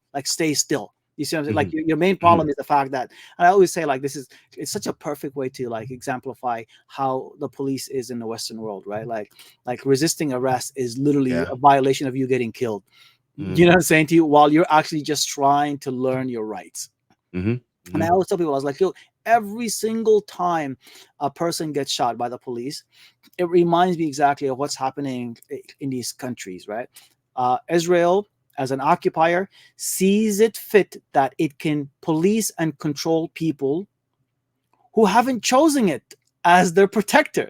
You see what I'm saying to you? You can't do that. That's where you get the resistance. Yeah, exactly. So now it's not exactly. But the only way you can fight a resistance, obviously, in this world, is for you to call it a terrorist organization, right? I mean, and then in order for you, and then you get the feeling of everybody else. And this whole, I mean, I don't know. I'm just gonna tell you this right now. I hate the fact that Canada has no backbone, and I hate the fact that they labeled Hamas as an actual terrorist organization. Not because I agree. Not yeah. I'm going to tell you something. Not because I agree with what Hamas is doing. I actually really, really, really dislike the fact that there were civilians killed in this. The timing and the place was. I absolutely dislike that. I think it was a terrible idea for you to do that. However, and you guys have to. This is just recorded; it's not live, right? You might have to want to like clear this up. We're putting you on the spot. Don't, bro, you can't say that the Canadian government has no backbone and then worry about. Say we gonna say, no, I'm not scared of Trudeau, guy. I'm not scared of the Canadian government. Trust me, the Canadian government is the least of my worries at this point. You have no clue what these guys are all about. But the labeling of your enemies, and this has happened before, right? As like you call them terrorists, and you can all of this. And there is not even an agreed upon definition of what terrorism is, right? Like there isn't actually agreed upon. It's something that everybody kind of makes up on their own, and they use it as actually like a political, like way to control people, right? I say they have lost. They lost out. Yeah. A thug. Yeah, exactly. Call somebody a terrorist is the same as when they like to call us thugs, because it gives people automatic an enemy idea of who we are. Right away. So you can understand without having to say it. Yes. But here they're actually saying it, because what does a terrorist deserve? Death. Death. Yeah, not a beat down. Death. Straight up. There's a difference between a criminal deserves a beat down. A terrorist deserves death. It's how we do it. So again, I'm going to poke the bear. The enemy. I'm gonna poke the bear. Do you agree there's more internal terrorism in the U.S. than there is outside? Oh, that's no question. That's not even. I mean, there's no question about this. Okay, so then why are these people just sitting in cells serving whatever type of sentence in there and not getting death? Because but if you notice, they don't. Because Muslim terrorists deserve death. White terrorists deserve. So see that's we have to help them out.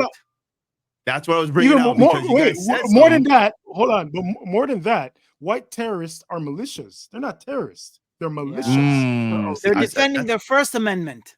Yes. That's what I was trying to bring up, because you guys said something. They're patriots. They're patriots. Oh man, we're canceled. I hope you guys are following. Sure. I hope you guys. This is the last podcast. Yeah. I told you guys. There's a reason why I haven't come on this podcast. You guys don't know. It's been a pleasure, guys. But hey, it's been a good run. You're a great time. Let me hide my face, guy.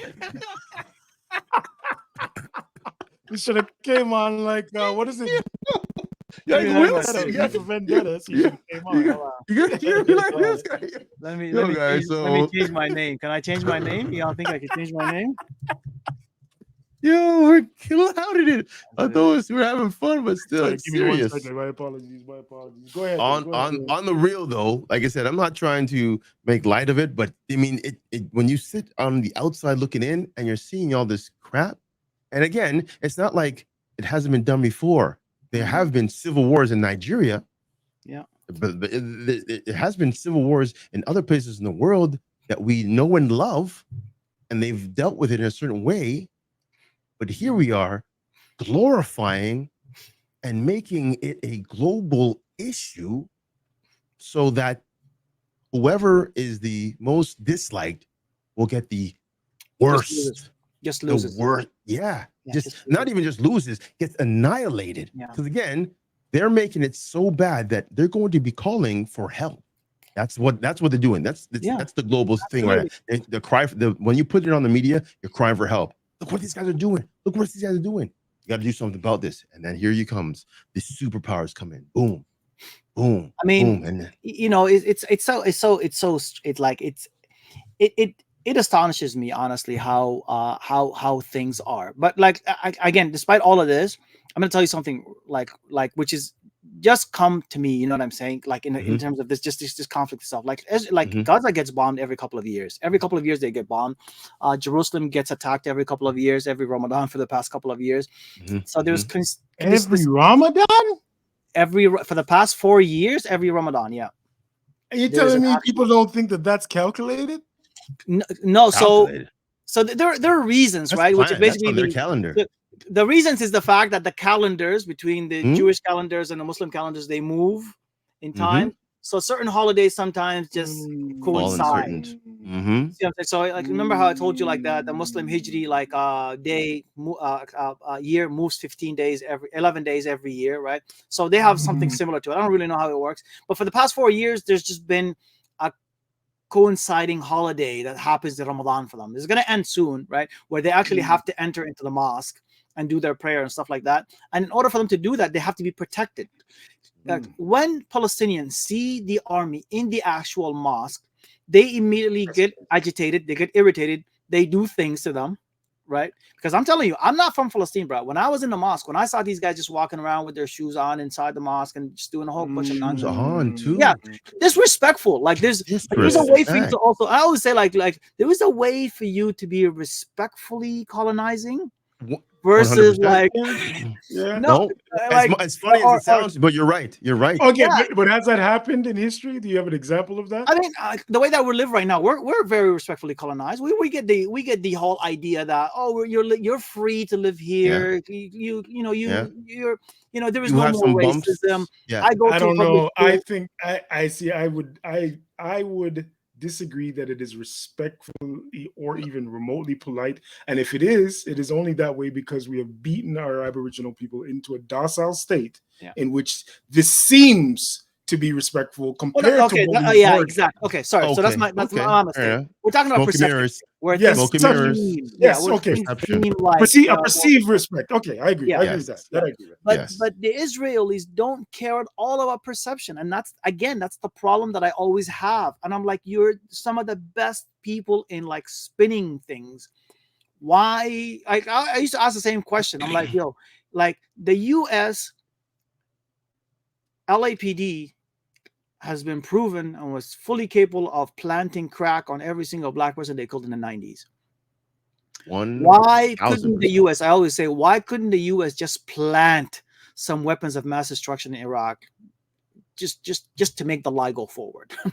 They know they couldn't. I mean, because I don't know if they couldn't. I just don't know why. I always say, like, you're the most powerful country in the world. You could have just done it. There is a theory. There is a working theory out there that they don't, just like you see some things in movies before they happen in real life. There is a working theory that it is written in their laws of control. Again, I'm going conspiracy, that they, in order to, anything that they do on a grand scale, they have to warn the people of it coming. Now, how they warn the people of it coming? Because again, it could be in a movie where we're like, oh, whatever, that's just entertainment, and then boom, it happens a year after. That happens. Oh, it doesn't matter how they tell the people it's coming, or they inform the people. They call it informing us. Yeah, that allows them to commit these atrocities. So you think the Simpsons are in on this? The Simpsons get an things email like that. Yes, they get an email of what's going to happen. Don't get it twisted. Those guys are on point.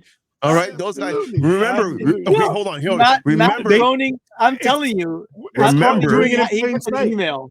Hold on. Remember, Disney is celebrating 100 years right now, and it's one of the biggest celebrations in media. Why? Because Disney covers everything, from sports to news to politics itself. Yeah, like. I mean, I was watching football, and all of a sudden, ESPN is saying, "Hey, this is 100 blah blah blah blah," and then there's a special this and special that. I'm like, they're owned by the sport, but realizing they're owned by them, and the people who own them are saying, "You have to put that out there. They have to know we are in power. They have to know this is who we run. This is what we run." It is also that, to your point, Toast. I think it is also that. I think it is much more. For those who are for those who don't know, or they don't care, we're doing things, you're never going to understand it. But for those who do see or have an inkling of the idea of this is going on, you're showing them, well, you know, but you can't do a goddamn thing about it. So sit there and take it. You got to take, regardless of, I see this coming, but I can't do nothing about it. It gives me, again, I have no control over nothing. So I'm just going to let it happen anyway. So they get it going and coming. Yeah. Yeah. Both ways. Both ways. Yeah. It's true. It's scary because look, it just shows you how powerless you are, right? Like as a person. That's, I was going to say, I mean, you're sitting here, you want to say exactly, and you want to do, but you're like, what can I say without being a victim myself, without putting myself in the crosshairs of getting a shot, because you don't know who you're going to piss off. Yeah, sorry, you're absolutely right. Sorry, you guys didn't actually answer the question. Why do you think it is now we are seeing, like you said, politicians, white politicians in cabinets and speaking out against this? We're seeing the social media backlash. We're seeing a lot more people say, wait a minute, no. Let's really look at this thing. Israel has been doing this to these people for a very long time. Let's address that first. Why do you think that's happening in this day and age? So I teach media and communication, and I always like refer back to the whole idea of like the democratization, I call it, of media production, right? It's quite easy right now for you to videotape things and to just push it out without anybody else controlling much of what you have, right? And this is one of the things, even though I call it the curse of the century, but it's also kind of been a blessing for our people specifically, right? The Arab Spring, for instance, everybody says that was kind of started out by just pushing messages through social media, because you couldn't really connect with other people if you didn't have any sort of way of doing that. You couldn't communicate with people over your values and what you want changed and all that stuff before this social media came. However, it also came with the curse of the fact that it has made the world really small, and things that happen across the world are really painful for people on the other side of the world. Like I'm telling you guys right now, and I don't want to seem soft or anything like this, but the news that's coming out of Gaza, I'm addicted to watching these videos of children being killed, all kinds of things, and I can't sleep at nighttime. I can't stop watching it, and I can't sleep at nighttime. I'm genuinely going through a real issue where I can't even get my work done. You see what I'm saying to you? Like I'm just like up and awake, right? And I'm realizing it's also a huge part of my community. Like people who I work with, they're stuck on the fact that I can't believe this is happening, and everybody's seeing it, and I can't believe my feed, because when I went to Palestine, for instance, right, and I made friends, and I started to follow some people from there. So, you know what I'm saying to you? What I'm seeing in their like feeds is absolutely crazy compared to some of these white people that I went to school with in Canada. I'm telling you, bro, like the first day I started seeing people saying, I stand with Israel, as like their flags on Facebook. And I'm like, how are these people my friends? Where have they been living? Where did I go wrong? I'm telling you, I thought I was wrong. I genuinely thought there was something wrong with me. Well, like this is a real thing. You know what I'm saying? Yeah. And I was like, and then I'm like, what am I seeing? Right. Yeah. I'm like, do you see Jennifer, your girl? Do you see like Cassie? I'm like naming real names right now. You know what I'm saying? I hope they're actually. I'm gonna share this right on my thing, okay? But do you see all these friends of ours who are actually saying I stand with Israel? How did we ever have a common ground to sit together and have lunch, for instance, or dinner or whatever? Like I'm friends with evil people at this point. And they're really not.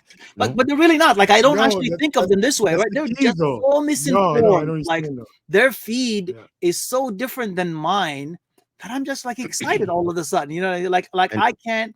Like here's the thing. I actually saw a post yesterday from a guy who says, you know what, if you have, if you're living your life comfortably, okay, and this is a Muslim leader in the community here, he says, please refrain from showing your photos of your dinner, your lunch, your workout, or your recreational life. There is people in the thousands who are dying as a part of your community. Please refrain. And literally his thing was like, have some manners. See what I'm saying? Yeah, that's all he said. Like, people are dying, have some manners. Like, don't rub life in their faces. You see what I'm saying? Just you're right. No, manners. Like he said, this is he equalizes this to like you basically going to buy a Big Mac and going to eat it in front of a homeless guy who has no food. See, and this is why, again, I told the story before. My mother told me, why are you showing everybody your business? You don't need to do that, right? What is your business? Your business, because you never know, good or bad, what that person that is reading your feed is going through. Yeah, and you don't know how it's going to affect them. It's a real thing. My mother, so then my mother told me, don't ever do that. If you don't need to, don't do it. I'm like, you're right. And I minimize how much I share, because it's me, and I might have, great kids doing great things, and meanwhile somebody's on there watching my food who just buried their child, or someone who had a heart attack, and I'm here eating a Big Mac or a meal like that, or and just looking healthy. And I always saw just like looking healthy and just rubbing it in their face, like, look how good I have it, look how. And I nowadays I always I use social media to mostly to like document my life as opposed to actually show it off. So I hide a lot of stuff. I have an account that I share with my kids. I just want them to see when they were growing up and stuff like that, how their life was when they were young, because that's just easy for me to do right now. Later on in 10-20 years, if I'm not around, they can open up the Instagram. Oh, we had a great time with father. You see what I'm saying? That's kind of what I'm using it for right now. But there's also a way for you to use it for social justice. You see what I'm saying? Like, to actually be able to spread out your views on the world. And it normalizes it for people, because the first day I was scared of sharing things. Because here's the thing, I run a digital agency. My account on Facebook cannot get suspended. Like, I have clients who are putting thousands of dollars on that account in order for them to run their ads. It cannot do it, but I'm scared. And all of a sudden I'm like sitting here and like, bro, people are dying, guy, and you're concerned about like your food. You see what I'm saying? And you can't, like, it's a real internal struggle that we are going through as a community as a whole. Many people won't say anything for those reasons. To make it even worse, I realized I'm the only one going through it. God damn it! All these other people are having a good time. Like Jessica's still walking her dog, and Jen is still getting drunk at nighttime, and Jennifer is still standing with Israel. I'm like, am I the only one who's going through this trauma? Like, am I the only one traumatized? Well, because Jennifer is just putting up the post and then she's going about her business. The post doesn't mean much more than a post to her. Here's the thing. No, see, this is where I'm going to answer your question that you asked. You know why these people are posting and doing whatever they want to do? Selfishness. They want to be on the side that wins. So they're going to choose what they say to get the best reaction, to get the people horribly cynical, them. But also very true. And if that's the case, then I don't blame them, honestly, because you know what? That's everybody thinks Israel is going to win. Everybody thinks Israel is going to win. Right? Now, I'm not saying one side or the other. I'm saying both sides. No matter both sides. Yes. No, I hear you. But what I'm saying to you is, like, right now I'm talking about people living in the West, in my community right now, surrounding me, right? Yeah, I can feel the whole idea, but the whole idea of what is winning in itself is completely different for the Israelis versus the actual Palestinians. Yes. The Palestinians are 100% on the idea that they actually are winning at this point, because they said we broke their security. You see, that was the thing. Yeah, that was the thing. They're like, we broke their security. That was the big, like, when you have somebody on, again, I always use this, you have somebody's foot on your neck, you're not concerned with standing up, you're concerned with just getting the foot off your neck. Exactly. So, like, any single step is a good step to you. Do you see what I'm saying to you? And some of them, so many of them, I spoke to someone from Gaza just today. I said to him, why, like, aren't you, like, leaving? And this is a place where he's getting warning to leave. So why aren't you leaving? He says, I have nowhere else to go, and I have no interest in living in a place where I'm running around anyways. I have no interest in living a life where I'm always running around, bro. Like, this is this is not an old, like, 60-year-old man, like the person my age in his 30s or 40s. You know what I'm saying? Saying to you the fact I have no interest in living a life where I'm running around, like, that's not a person on his feet and on his knees. Exactly. You're so on the corner that there's just no options for you. You see what I'm saying? It's either you fight, and this is the problem with Israel, by the way. Like I always say this, they just have pushed the Palestinian peoples in the corner so much. And this is like a technique that anybody who catches dogs or animals or whatever it is, they know this. You know what I'm saying to you? Don't push anything to the corner where it has no way out, because it will end up mashing you up. They'll fight back. Yeah, exactly. Cornered. Yeah, especially if you're looking for a solution. This is when it shows that you're actually like if you're actually looking for a solution of any sort, you have to give it. Yeah. You can't just push people to the point of like you can't move until you agree to my demands. It's just not good. It's just not good practice, not good policy. Yeah. And again, I keep saying this. It just can't go on. It literally cannot go on for any longer. And that's basically what the Palestinian people are actually saying at this point here, is that this cannot go on anymore. We would just rather just die than to just live this kind of life. To live like this. A lot of them. That's the statement that speaks volumes in itself, right there. Yeah. I'd rather die than keep live like fighting this. and living like. Yeah, it's. I mean, any oppressed people get to that point. Yeah. Black America did. They were at the point I'd rather die on my knees, doing cotton, whatever, instead of freaking living this type. Yeah. And this is the joke that I always say to people. Like most of these people, when you use the same techniques that you use with other people before, like history is so weird. History is so strange. You know, like it's just such a strange. Like I always like history is so weird. Like these guys did the same thing. Like Nelson Mandela was like a terrorist until like 2004. You guys know that, right? He was actually on the terrorist list. I do. Man was a president of a country, and he wasn't fighting, and he was fighting apartheid. Like imagine this. You see what I'm saying to you? Yeah.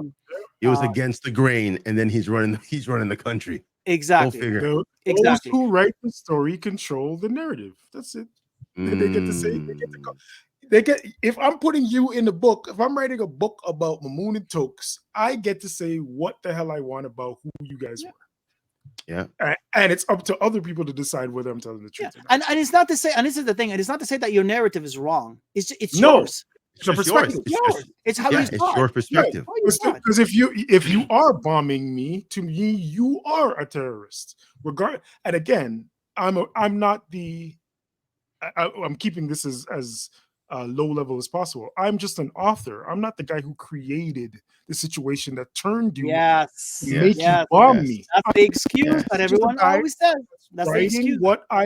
I'm here as a civilian, and I just happen to be an author that saw you bomb my house. I don't care why. that doesn't matter. You bombed my house. This is why I love the movie, and I know this is weird, but I love the movie Vantage Point with what's his first, Dennis Quaid, right? Yeah. Because it showed a situation at so many points of view, and you would feel bad for one, but then you realize there's a whole different angle on the other side, and then there's a whole to the point where it all came together at one. I'm like, that's what we're talking about right now. Didn't Kurosawa have the similar? What's that called? Which one was that? Days. The Japanese film. Same idea. You guys have to watch. You guys have to watch this movie, guys. Everything. Was it called? No. What's it called? No. You got to give me two because I watched. There's also the Jamie Foxx movie, The Kingdom. I always use this in these situations where The Kingdom, where if I remember correctly, it starts off with a man, quote unquote, a terrorist, and he's bombing. They bomb an American encampment in the Middle East, right? They bomb and they kill children. They bomb like a family camp. And by the end of the movie, you realize this kid is just a kid who grew up, who witnessed when he was a kid, witnessed them kill his grandfather. Yeah. And when they question him, he's like, "What are you talking about? I'm not. You guys came to my country and did this to me. Yeah. I'm not the terrorist." This is my fight even within my community. You know, see what I'm saying? Where I always tell people, what's happening right now is creating extremists who cannot look for a solution except to kill On both Israelis. sides. To them, Yes. yeah, to them, this is what the situation is doing, and who's benefiting from this? Like the status quo of this happening, right? Like Jews and Muslims are like it's so weird. They're so close. They're so much closer than Jews and Christians. They're so much closer than and Muslims are. They're so much closer to each other in theology, right? Than Christians with any one of the two of them. But yet they cannot get along. They can't coexist in a civil way to go about doing it. I'm all about like religious debating. I'm all about all of that, like to prove who's right, who's wrong. My theology is better than yours. My theology, but the moment I extend my hand to go ahead and to just kind of like damage you, why? I have no reason to. You see what I'm saying? Like literally have no like religion to me is about I want to go to heaven and you're gonna go to hell. Well, he's already going to hell if you don't agree with you. Like, what is your punishment going to do for him? This is what it goes against the very belief that it goes against the very belief that you claim to be fighting for. Exactly. That's what I never understand. You don't even have to do it. You said you think that your God is going to do it for you. So what do you do? Honestly, the problem is with this though is that this fight isn't actually religious anymore. It is completely not. It's not religious because first of all, Israel is not a religious country. I hate saying this, man, because like Israelis don't like it when I say this at all. But it's a country that wants to be Jewish, but yet still wants to be run by secular Jews. You see, like nobody in the government, very few people in the government. Saying the thoughts and opinions of Mamoun Hassan are of his own. Do not reflect. But look, it's not a country run by scholars of the Torah. Are you saying it's a hub? It's a religious hub? Is that what you're saying? I mean, as a country, the policies they make, the governing body, is not concerned with the Torah and the religious concerns of Judaism as a religion. Okay. So if I was to, they're not concerned with preserving the culture of what they claim governs their country. No, not the culture. No, they keep the culture. The culture is good to go. Like, trust me, kosher is kosher. That's culture to them, right? You see what I'm saying? That's culture. Buses stop on Saturday because you can't, you can't fire cars on Saturday. This is the culture. But the theology, which is really, really important, like thou shalt not kill, thou shalt not like steal. Like this is the real things. You see what I'm saying to you? That's not being lived there. I mean, I can't even describe it in any way, but like Netanyahu, for instance, is not a scholar in the religion of Judaism. But he's not. Like nobody in his cabinet probably is. You know what I'm saying to you? As a matter of fact, the students, the vast majority of students that I know that are Jews, for instance, are very anti-Israel because in their study of the actual book, the Torah itself, Israel shouldn't exist until the end of times, and they don't want the end of times.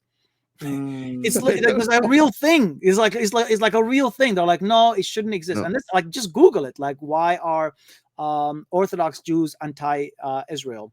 And you can just go. Anybody can Google this because sometimes I like they'll tell you immediately in our book it says this country shouldn't exist. And I'm like, well, that doesn't make no sense. Well, why? Why is this happening then? You know. And my father said, when all the Jews come back to their holy land, it is the beginning of the end of times. There you go. He told me that when I was about 10 years old. I didn't get it, but now I get it. You know what I mean? Yeah. It makes sense because again, and the thing is, this was something told to him, right? And told to him, and again and again. So it's not like it's hearsay. Yeah, it's been passed down. And here's the thing: if I were actually a Jew, I would be offended by the existence of a country that claims to be representing my religion, yet it doesn't apply any of the rules of my religion. You know what I'm saying to you? Like, I'd be offended. Like, I was offended when Sudan was trying to run Sharia, right? Like, this is Sudan as a country where I come from, right? I used to be offended for the religion. I studied religion for quite some time. I'm like, this country doesn't apply any Sharia. They're just selling talk. Because I know members of the actual government itself who steal. I know many of them who commit adultery. I know them. Like, it's not like I know them, and they don't even hide it. You see what I'm saying? But yet they claim to be a part of an actual religious order. So I feel offended as a Muslim when someone says to me that, and I always say, well, you don't have to say it's a Jewish country. You can just come up with some sort of status where you can allow for Jews and Palestinians to actually live together. It doesn't have to be a Jewish state. It really doesn't have to be. Jews can actually live in Palestine like they've lived for thousands of years. You see what I'm saying to you? Like, they should. Well, you have no other option if you want to be close to where your religion started. You see what I'm saying to you? That's just basically what you have to do. It's the same thing with, like, I always say, like, the Christians are living in Jerusalem really well. They're not fighting with anybody. I mean, many of them have been like they left. They had to leave. Yeah, they left because they can't live like you can't live. Like, the animosity of Jews towards Christians as well is really, really hard, right? Like, well, that's what I'm saying. You can't live your best life in that place because you're not accepted for what your beliefs. You have to leave. Yeah, you're pretty much run out. You have to go. And Christians can leave because Christians, historically, in that part of the world, they were the educated ones. They were the ones who actually, they weren't like business owners and stuff like. They were actually the ones who studied. They're the ones who, so they can leave. They can go to the Western world and become a doctor somewhere else. And I'm comfortable. I'm okay with it, and I can live with the Western world and so on. But the Palestinians can't do that. Yeah, that's crazy. That's the sad part. That's good. One can leave, the other one can't. Yeah, and the Palestinians don't want to leave. Like, this is even to add to it, right? Yeah, and that's the thing. Like, and this what always goes back to, like, when will it, or when can it end? If one doesn't want to leave, and one doesn't accept your existence, whose coin is going to drop? Which shoe is going to hit first? Like, what's gonna make this actually stop? Well, and that's the thing. Like if I were Israel, I'd be fearful because you're a country, right, with not that many people living in your country, who are surrounded by people who don't want you to be there. You know, I'm not even talking about the right of them stay there or not, right? You're surrounded by countries, every single country around you, and the people in your country themselves, right? Like the Palestinians, who are almost half of your population that you're of the land that you're controlling, doesn't want you to exist. That's a real problem for you as a country. You see what I'm saying? You have to actually work on that before anything else. You know what I mean? And it's a real dilemma. Like I always say, like, this requires, from a political side, this requires a politician who's a master. You know what I'm saying? To be able to appease all and different factions, different factions who think all Palestinians should die, and another, like, to the extreme of the other side where they, Palestinians who think all Jews should die, and you have people in the middle, right? Like, okay, we're willing to coexist, and some people will say, no, we're willing to coexist only in a country that's run by our system. And it's I don't know how it's going to end. I want to ask this question. Just so that we don't, again, although we've repeated that we're not anti anything here, but I want to ask you, we're anti-war. Here's the thing. We're anti-war. We're anti-killing of children. That's for sure. Pro-human of civilians. Absolutely. Yes. But not all of humanity. I'm all for, like, soldiers. They can duke it out. But soldiers can fight each other. They're just doing their job. They're just doing a job. They're doing a job that the other stupid. Anyway, let me not go further. But my question is there anything that you think the Palestinian maybe government or the powers or even some of the people are doing wrong here? Yeah, I see a lot of mistakes. Like, I mean, I have an actual real ideological difference with Hamas, even from a religious perspective, right? But that's not what drives me to defend the actual Palestinian issue, right? To me, I can't judge someone who is in such a tight place. Like that's a thing that I always say to people. I can't judge people or their behavior when they are caught up in such a tight place, because I don't know how they would feel or how they would behave, right? But and I always try to understand why people do things. So, I don't know if this is the reason why you asked this question, but I've been asked this question where people say to me, like, why would Hamas go into Israel and kill civilians? Just kill civilians. Why didn't they just go and attack just the actual military space? right? Mhm. And I asked this question to somebody who actually is well connected with them, right? And he said to me, everybody in Israel, okay, at the age of 18 goes through military training. And everybody in Palestine, in Israel, Israelis have a weapon. So when an attack like this happens, the Hamas fighters go in under the assumption, right, that they can't tell who's a civilian and who's not, because the dress code just doesn't separate them. Everybody is trained to fight in an actually like multi-billion-dollar army. They spend years in this army, right? Everybody who's over the age of 18. And that's why the moment Everybody's a soldier, basically. Yeah, everybody has to. It has to be. If you don't come out with your hands up, you're getting shot up, because it's the assumption is that you are now you're not on a defensive, you're on an offense, because that's just basically the reality of how things are there. See what I'm saying? So that's why they always, and this is the thing that says the people who have actually been caught up as prisoners of wars, many of them are women, many of them are actually children, and many of them are actually civilians who just surrendered. Anybody who wanted to fight got shot. You see what I'm saying to you? So when I hear that from someone, I always say like, but still, like I still have to like where do you differentiate between killing civilians or not? In Islam, for instance, you are not allowed to kill civilians whatsoever. And this is a religious movement. Hamas claims to be a religious movement, and you're not allowed to kill civilians, and you're not allowed to kill anybody who doesn't fight. You're not allowed to kill any religious, like any monk, any person who's a worshiper. You're not allowed to kill elderly. You're not allowed to kill any women who are non-fighters. So there's these distinctions that they actually have, and they're rules that are known. Like my 5-year-old son can tell you these rules, right? About in a war what happens. So I always get like, I got shocked when I said, "Wow, that's weird. Like that doesn't sound like a Hamas thing to do." They're known to be people of religion, regardless of whether we agree with them or not. You see what I'm saying to you? So, and then there's also it immediately pushes me this whole idea of like, okay, there was raping, there was killing of children, beheading of children. So immediately I'm like, that didn't happen.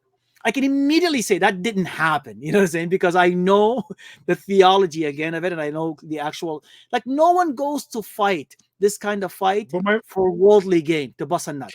Nobody does that. There's a blueprint. There's a floor. Yes. There's a floor that they. Yes. Yeah, but but saying. There's a floor. But my only pushback to that is if the Hamas is not following the letter of the law when it comes to the religion, then who's to say that they won't go that far? To turn heads. Like if you're already, yeah, I mean, I'm just looking at the, because here's the thing. Like I have to think that no one here is going to say what they don't actually mean. They're in a place of war. They're already losing.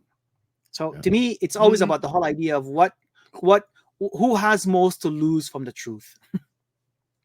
They have nothing. They could have just came out and said, you know what? We went in there, we raped their women, and we killed their children just the same way they did to us. Because this is proven. This has been proven. There's no reason to the fact that Israelis have killed children. I can show you videos, pictures right now. We can go. I can call somebody right now live in Gaza right now who could show you the actual things. There's no way around it. You see what I'm saying to you? But that truth, who would it hurt? It would hurt Israel. So, but when it comes to Hamas, and this is the again, I always come back to this whole idea of saying the reason why we can't make Hamas or force them into international conventions, right? Like you can't kill civilians and you can't do it, because we won't allow them in international organizations. Like it's such a weird thing. Like you're telling them, listen, abide by these rules that we made for people that you're not allowed to be a part of. You see what I'm saying? You see what's happening here? You have to follow the Geneva rules, right? Conventions on not killing people and so on, so on, so on, so on. Well, okay, well, let us be a part of the Geneva Convention. Well, no. Yeah, you can't. And that makes again, I always say, like, that makes no sense. You've closed the doors of any way of return for these people, and now you want to judge them on what they do. You can't do that. That doesn't make any sense. You see what I'm saying to you? You want people to abide by your rules and your laws, accept them into a community that does that. Go ahead, say, okay, Palestine, you can be an actual country. Palestine is not a country. They're not allowed to be a country, right? Their government is not even allowed to be called a government. They're called an authority because they don't have a land to actually govern, right? They're just an authority. You see what I'm saying to you? They don't have there's no Palestinian passports. Palestinians who actually have to leave Palestine right now, they actually have to go to Jordan. Jordan administers their passports and traveling documentation. They give them Jordanian passports or traveling documents under the fact that they're actually Palestinians.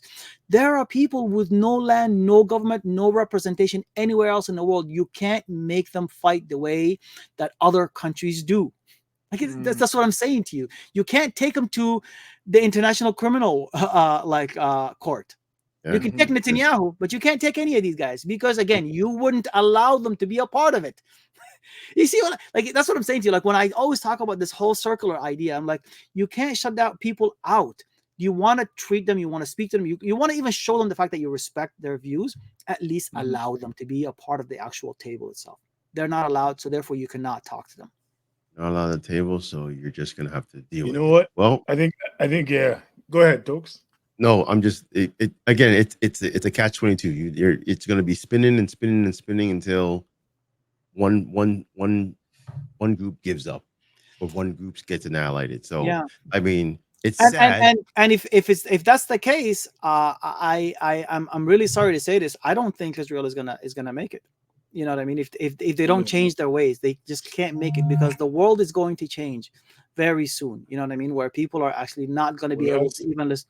Yeah, like right now, the countries around Palestine, for instance, are containing their people. Right? Like, mind you, Arabs, Muslims, and all these guys, they share a really strong bond. You know what I mean? Not like Europeans do, right? And they feel for their communities all across the world and everything else. When the Muslim family got killed in London, Ontario, here, for instance, we saw, for instance, in Palestine, there was actually an uprise, right? Black Matters during the times of the George Floyd killing, for instance. People in Palestine, they were all with the Black Lives Matter. People are just now so connected in the actual cause that Israel can't last too long this way. They have to find a different way. A different way has to be offered by them. And I feel like for the difficulties of the Israelis, the general Israeli person, right? Even though you're living in an occupied land, you're an occupier, all kinds of things I'll say to your face, right? But I feel for the dilemma that you're in. You see what I'm saying to you? Where you don't feel safe in your home country that you're in. So then you have to change the direction of where this country is going. If I don't feel safe in Canada, I'm leaving, y'all. I hear you. And here we are. We're the eyes on the outside looking in. So we hope there's a global solution to this that all involved can kind of make peace. Yeah. That's all we want. We just want peace. So hold on. So you guys may want that. I want. Oh, sorry. Okay, you're right. Yeah, I want to free Palestine, bro. That's what I understand. I don't want any more bloodshed. Yeah. No more bloodshed. That's what I don't want. But to me, and I'm sorry, guys, you might have to cut this out too. To me, lack of bloodshed is not a solution.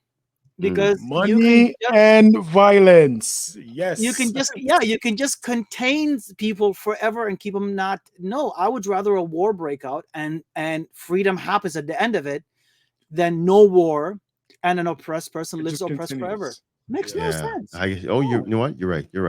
Because here's the thing, and I'll say this to you guys again from a religious perspective, right? Muslims believe that this world is coming to an end anyways. You can't live your life, you know what I mean, like oppressed. It's gonna come to an end anyways. Like a person who dies on his knees. Is there a saying, a person who dies standing up dies once? I'd rather die on my feet and live on my knees. Yeah, because the world is coming to an end anyways. That is what all Muslims always say. It's coming to an end. There's gonna be heaven or hell. That's a better place for me. That's why actually people celebrate the deaths in Palestine, right? They say like, this guy's a martyr. He's been killed while he's oppressed. It's guaranteed Jannah. It's guaranteed to actually go to heaven.